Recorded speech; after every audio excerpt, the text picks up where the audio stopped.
একজন আলেম মুফতি, সিলেটেই তার বাড়ি, সে আমার এই হাদিসকে আমার শরীহ কষ্টিপাতের মিলাদ ও কিয়াম 173 পেজের 7 নম্বর দলিল আলোচনা করতে গিয়ে এই হাদিসের সনদ না জেনে সে আমার হাদিসকে বলছে মাউদু, হাদিসকে বলছেন মুনকার, বাতিল। এ কথা বলে সে বুঝাচ্ছে যে আমি বাতিল হাদিস লিখছি, মাউদু হাদিস লিখছি, আমি মুনকার হাদিস লিখছি। এটা বাইহাকির সনদ উনি পড়েছেন, বাজ্জারের সনদ পড়ছেন, অথচ হাদিসটার 3টা সনদ আছে। 2 সনদে হাদিসটি সহিহ সহিহ সহিহ, 2 সনদে সহিহ, 1 সনদে হাদিসটিকে মুনকার কেউ দৈব জেদ্দান বলেছেন। কিন্তু দুঃখজনক হলো সত্য, ওই মুফতি নিজেকে ভাইরাল হওয়ার জন্য, নিজেকে পরিচিতি লাভের জন্য, সস্তা জনপ্রিয়তা অর্জন করবার জন্য ওই মুফতি সাহেব আমার এই মিলাদের বইয়ের হাদিসটিকে সে বলেছে এটা মাউদু, অথচ এই হাদিসটি সহিহ সহিহ সহিহ। আমার সাথে যখন দেখা হলো আমি তাকে জিজ্ঞেস করলাম, আমার হাদিসটিকে যে আপনি মুনকার বললেন, মাউদু বললেন, বানোয়াট বললেন, আপনি কি এটার হাদিসটা তাহকিক করে দেখেছেন? বলে শায়েখ আমার তাহকিক ছিল না, আমি পরে তাহকিক করে দেখলাম হাদিসের অন্য সনদে হাদিসটি সহিহ।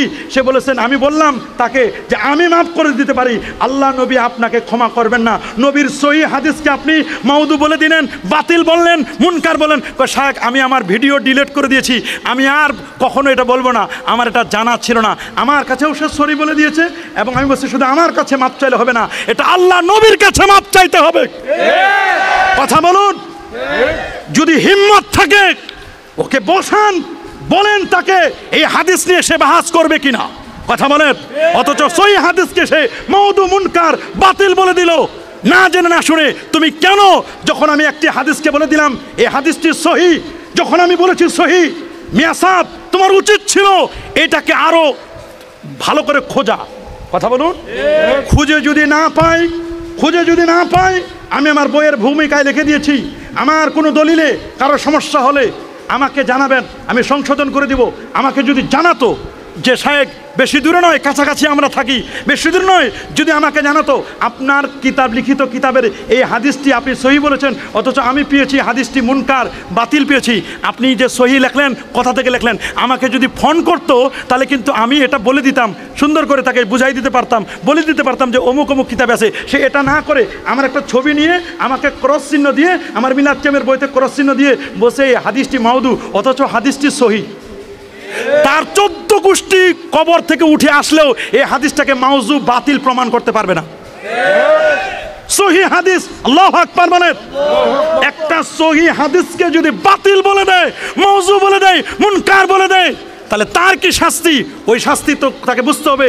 হাদিসকে যেমন মিথ্যা বললে যেমন শাস্তি, মান কাযাবা আলাইয়া মুতাআম্মিদান ফালিয়াতাবাওয়া মাকআদাহু মিনান নার।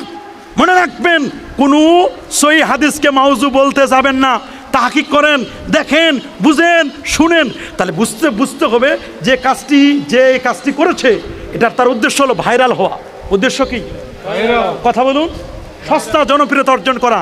আপনি যখন আমার তানকিদ করবেন, আমার সমালোচনা করবেন, সমালোচনা করতে গিয়ে আপনাকে বুঝে শুনে সমালোচনা করতে হবে। আমি একটি হাদিসকে সহিহ বললাম, সেই হাদিসটিকে আপনি কেন মুনকার, মাউজু, বাতিল বললেন? আপনার যদি বুঝে না আসে আমাকে ফোন করতে পারতেন।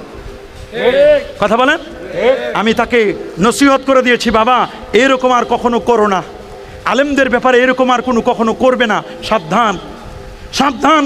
এটা মনে করো না যে আলিয়া খালিয়া, এটা মনে করো না। আলিয়ার ছাত্র কিছুই পড়ে না তা নয়, আমরা যেমন কওমি পড়া তেমন আলিয়া পড়া। আল্লাহর মেহেরবানি আমাদের রেজাল্ট পত্রিকায় এসেছে, আমরা কখনো গর্ব করতে চাই না। আমাদের রেজাল্ট পেপার, পত্রিকা, টেলিভিশন, ফার্স্ট ক্লাস এগুলো আমাদের প্রচারিত হয়েছে। আমরা যেমন কওমি পড়েছি, তেমন আলিয়া পড়েছি, তেমন ইউনিভার্সিটি পড়েছি, ঠিক তেমনিভাবে গবেষণা আমাদের চলমান। মানুষের তো যে কোনো ধরনের আপনার একটি নাও আসতে পারে, আপনি জানেন, আপনি সাথে সাথে ফেসবুকে দিয়ে দিলেন, ইউটিউবে দিয়ে দিলেন, আমার মান ইজ্জতকে ক্ষুণ্ণ করবার জন্য। মানুষ, পাবলিক বুঝবে। এতদিন পর্যন্ত আমি কোনো কথা বলি নাই, যখন দেখলাম যে পাবলিকের কাছে এটা এমনভাবে পৌঁছে যাচ্ছে, মানুষ মনে করবে সত্যি মনে হাদিসটা মাউদু। আল্লাহ নবীর একটা সহিহ হাদিসকে যারা মাউজু বলতে চায়, আমার কি দায়িত্ব নাই তাদেরকে সচেতন করে দেওয়া? কি বলেন, দায়িত্ব নাই? আমি এতদিন চুপ করেছিলাম, কিছু বলি না, কারণ এটা আমাদের স্বভাব নয়। আমরা একটি প্রতিষ্ঠানের সাথে রিলেটেড, বাংলাদেশের সেরা একটি প্রতিষ্ঠানের সাথে, অন্যতম সেরা যতগুলো প্রতিষ্ঠান আছে তার মধ্যে দারুন নাজাত সিদ্দিকিয়া কামিল মাদ্রাসা। যেহেতু আমরা একটি দ্বীনি এদারার সাথে সম্পৃক্ততা, এই জন্য আমরা কাউকে কখনো হেয় প্রতিপন্ন করা এটা আমাদের স্বভাব নয়, এগুলো আমরা কখনো এই কৃষ্টি শিখি নাই, এরকম গালিগুলাজ আমরা কখনো শিখি নাই। কিন্তু দুঃখজনক হলো সত্য যে তারা এগুলো বাস বিচার করে না, কাকে কীভাবে তানকিদ করবে, সমালোচনা করবে, এটি কখনো কামনা করি না। আমরা কখনো এ ধরনের কথা বলি না। মনে রাখবেন আমি বাধ্য হয়েছি যখন দেখি যে মানুষ বিভ্রান্ত হয়ে যাচ্ছে, এরকম কেউ করবেন না।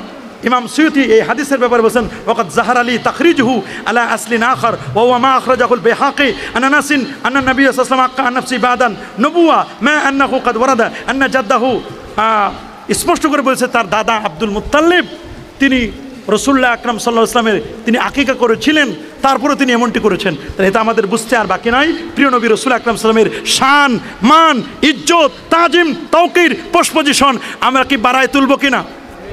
কি আমার নবীর শান মান উচ্চকিত করব? কি বলেন উচ্চকিত করব? আমরা ইনশাআল্লাহ উচ্চকিত করব।